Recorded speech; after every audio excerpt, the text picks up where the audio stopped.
Hallo liebe Aquarellfreunde und herzlich willkommen zu einem neuen Film hier in der Aquarellwerkstatt. Der bunte Herbst ist da und wir malen heute mit leuchtenden Komplementärkontrasten Äpfel im Baum.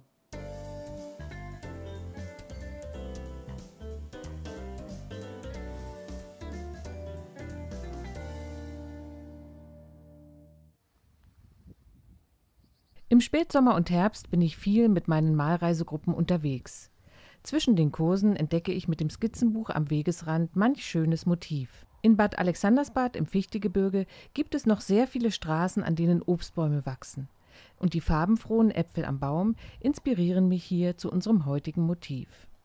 Folgende Materialien werden heute benötigt: Ultramarinblau, Perylane Green von Schminke, Veridiangrün von Winsor Newton, Green Apatite Genuine von Daniel Smith, Jaune Brillant, Lasur Orange von Schminke, Titanweiß, Kobaltblau, Alizarin Karmesin, Sienna gebrannt, Opernrosa und Lichter Ocker von Winsor Newton. Ich arbeite auf einem 100% Cotton-Papier von Clairefontaine und habe 2 Rotmarderhaarpinsel, einen Spachtel, einen Kunststoffpinsel und den Eichhörnchenhaarpinsel für mein Bild verwendet. Hier seht ihr noch einmal die Skizzenbuchseite mit den Impressionen von der herbstlichen Stimmung im Fichtelgebirge. Nach diesem Foto werde ich jetzt die etwas größere Umsetzung des Motivs in Angriff nehmen. Skizze und Foto bekommen alle Unterstützerinnen der Aquarellwerkstatt wieder per Mail zugesandt. Bei diesem Motiv interessieren mich besonders die verschiedenen Ebenen in der Darstellung der Äpfel am Baum. Auf der linken Seite möchte ich unkonkret einige Äpfel in der Entfernung andeuten und die beiden Äpfel rechts vorne sollen mit schärferen Kanten stärker ausgearbeitet werden. Ich kümmere mich zunächst also um den weich verlaufenden Hintergrund. Hier versuche ich möglichst unkonkret zu bleiben, das heißt, die Farben sollen jetzt weich verlaufen. Deshalb feuchte ich das Papier rund um die beiden großen Äpfel mit klarem Wasser an.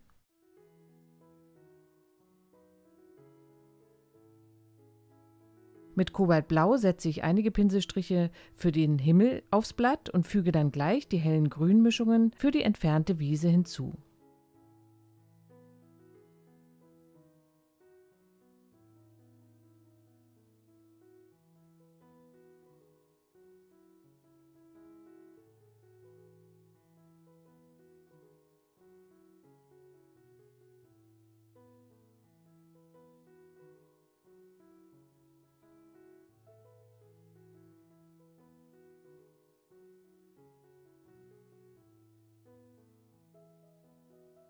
Die Grünmischung aus Cadmiumgelb und Veridiangrün habe ich mir vorher vorbereitet und verwende jetzt auch einen etwas kleineren Pinsel. Wichtig ist, dass ich jetzt schnell bin, damit ich die Nässe des Papiers ausnutzen kann, um die Formen weich miteinander zu verbinden. Mit der hellen Grünmischung geht es nun weiter mit den Blättern im Baum. Das Papier ist noch feucht und deshalb halte ich die Farbe im Pinsel relativ trocken. So kann ich in die feuchte blaue Fläche hineinmalen, ohne dass es zu Ausblühungen kommt.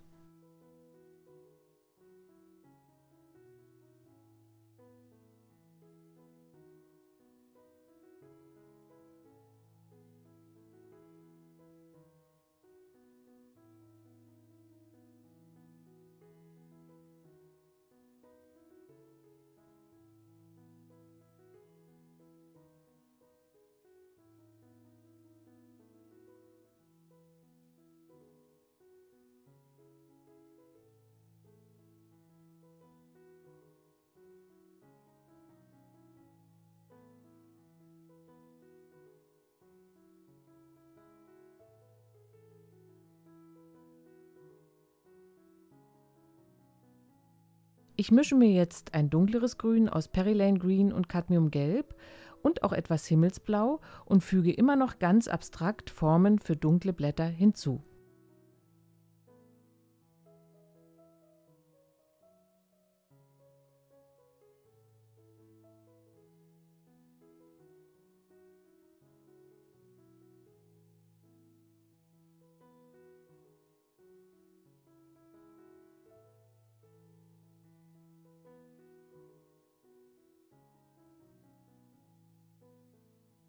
In einige Bereiche mische ich in dieses Grün auch ein wenig Alizarin Karmesin hinein. Diese beiden komplementären Farben geben einen kräftigen Grauton.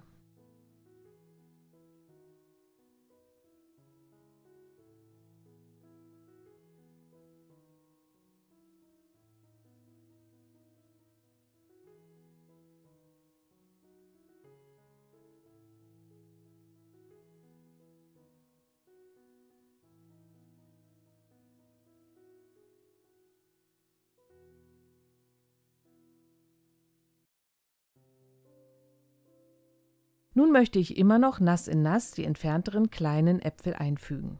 Mit Lasur-Orange und Cadmium-Rot gestalte ich die entsprechenden Formen. Den Lichtfleck auf der Oberfläche der Äpfel lasse ich weiß stehen.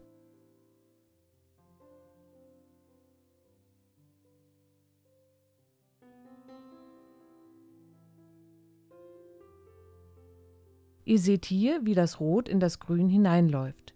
Das ist ausdrücklich erwünscht, denn durch die weichen und unscharfen Kanten entsteht nachher die Illusion von größerer Entfernung. Ein paar Spritzer mit roter Farbe lockern die gesamte Fläche noch etwas auf. Mit verschiedenen Rottönen und etwas Ultramarinblau und später auch ein wenig Sienna gebrannt, deute ich schattige Stellen in den Äpfeln auch schon an.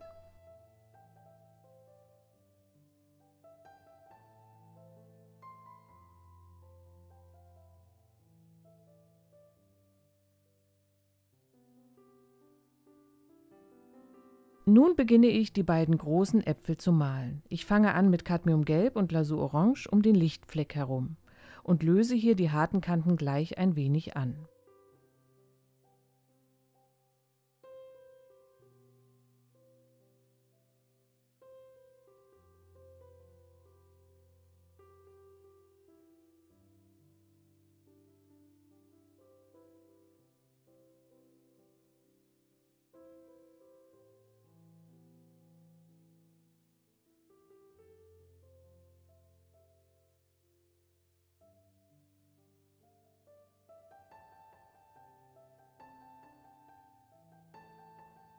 Den Apfel selbst male ich jetzt mit Cadmiumrot und ein wenig lichter Ocker.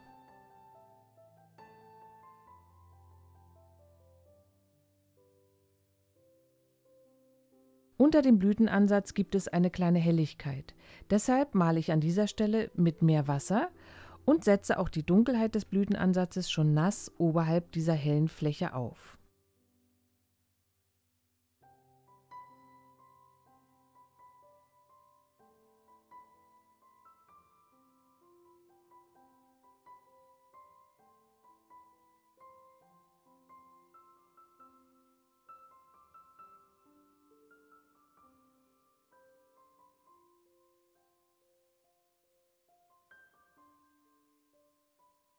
Auch den zweiten Apfel beginne ich mit der orangefarbenen Mischung und füge dann die Rottöne hinzu.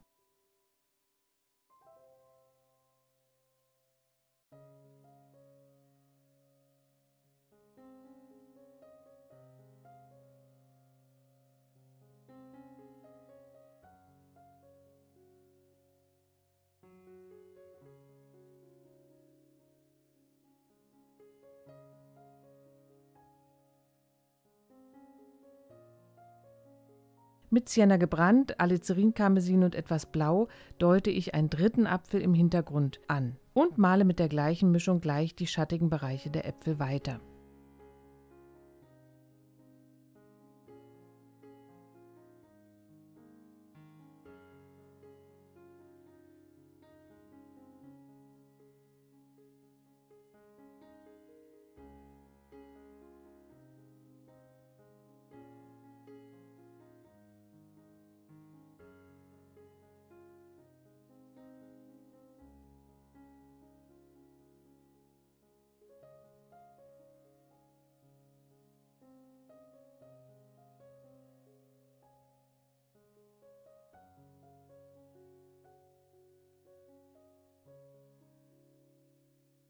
Die elliptische Form für die Vertiefung des Blütenansatzes setze ich oberhalb der hellen Fläche.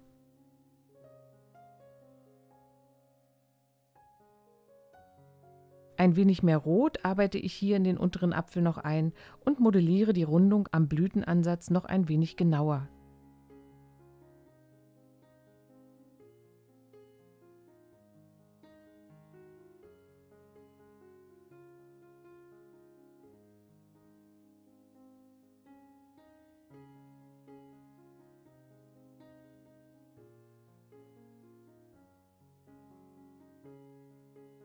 Mit Neutraltinte und Ultramarinblau setze ich in die feuchte Fläche sehr trocken jetzt den dunklen Blütenansatz.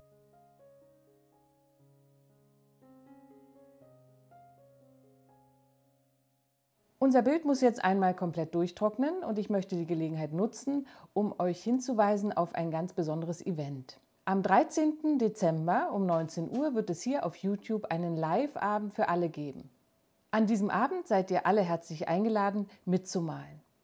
Ich werde ein schönes Motiv aus Schweden mitbringen, mit viel Wasser und einigen Häusern am Fjord. Dieses Bild werde ich in Echtzeit hier auf YouTube malen und ihr könnt mitmachen oder auch nur zuschauen, so wie ihr wollt. Und ihr könnt im Chat eure Fragen stellen.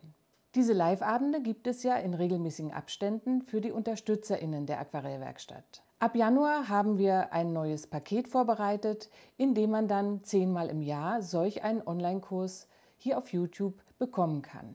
Damit ihr wisst, was euch ab Januar dann erwartet und ihr einen kleinen Vorgeschmack auf so einen Live-Abend bekommt, haben wir uns überlegt, dass ihr am 13. Dezember gemeinsam hier mit mir schon einmal die Sache ausprobieren könnt. Dieser Live-Abend am 13. Dezember ist offen für alle, nicht nur für die UnterstützerInnen der Aquarellwerkstatt. Es wird keinen Einladungslink geben, so wie sonst immer, sondern es geht einfach am 13. um 19 Uhr hier auf YouTube los und jeder, der möchte, kann mitmachen. Ich freue mich schon drauf und ich hoffe, ihr seid dabei. Weiter geht es mit der Ausarbeitung der dunklen Formen der Stiele und Äste. Mit Sienna gebrannt und Ultramarinblau in verschiedenen Mischungen wird die Farbe hier aufgetragen.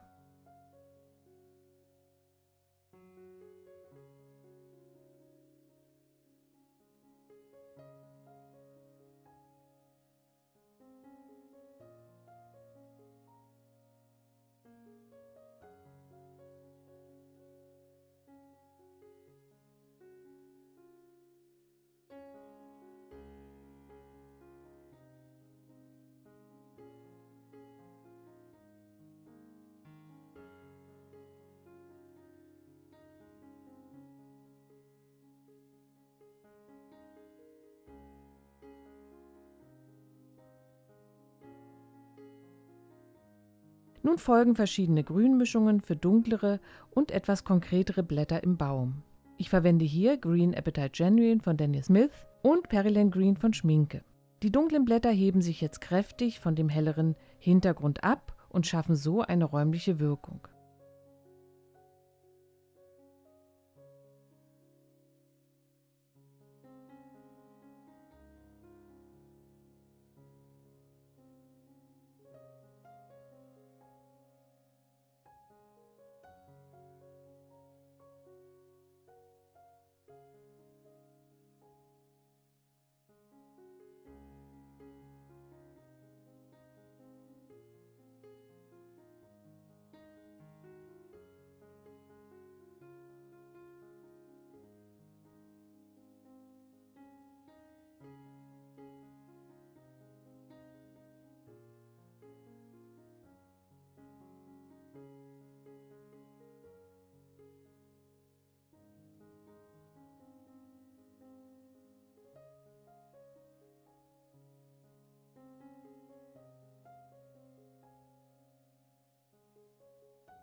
Für die Schatten auf den Äpfeln mische ich mir eine wässrige Lasur aus Orange, Blau und ein wenig kühlem Rot.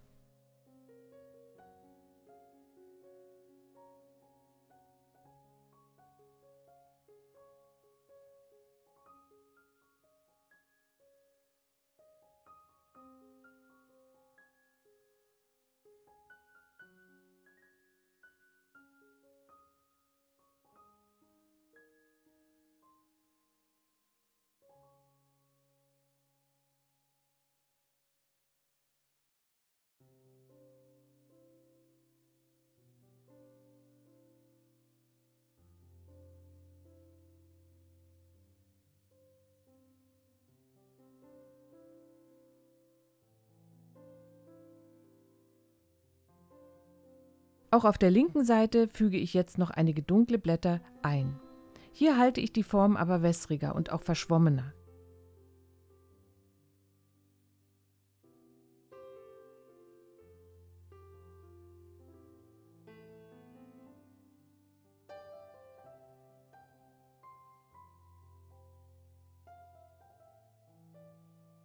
Ein klein wenig möchte ich die Äpfel noch herausarbeiten. Ich hinterlege sie stellenweise mit dunkleren Farben und male auch hier die Blütenansätze mit Sienna gebrannt und Ultramarinblau.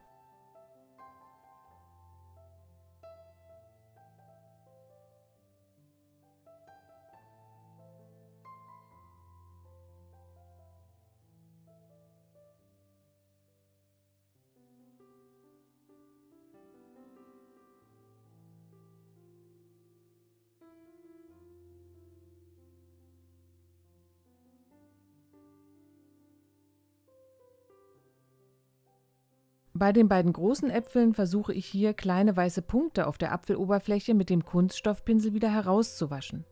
Ich verwende heute aber ein neues Papier, und zwar ein Büttenpapier von Clairefontaine, und muss feststellen, dass bei diesem Papier man die Farbe wirklich fast gar nicht wieder herausbekommt. Also werde ich die hellen Punkte später mit Jaune Brillant oben aufsetzen. Dieses helle Gelb direkt aus der Tube verwende ich auch für Highlights auf der Oberkante der Äpfel und auf einigen Blättern.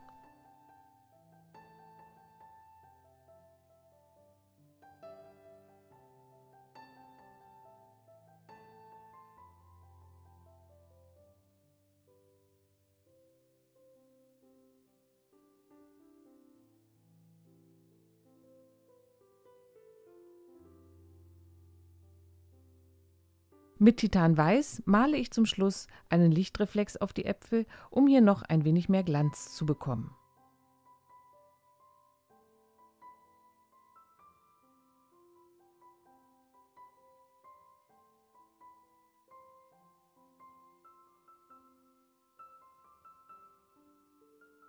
Ich hoffe, mein kleines Apfelmotiv hat euch gefallen und ihr habt Lust, es jetzt auch einmal auszuprobieren.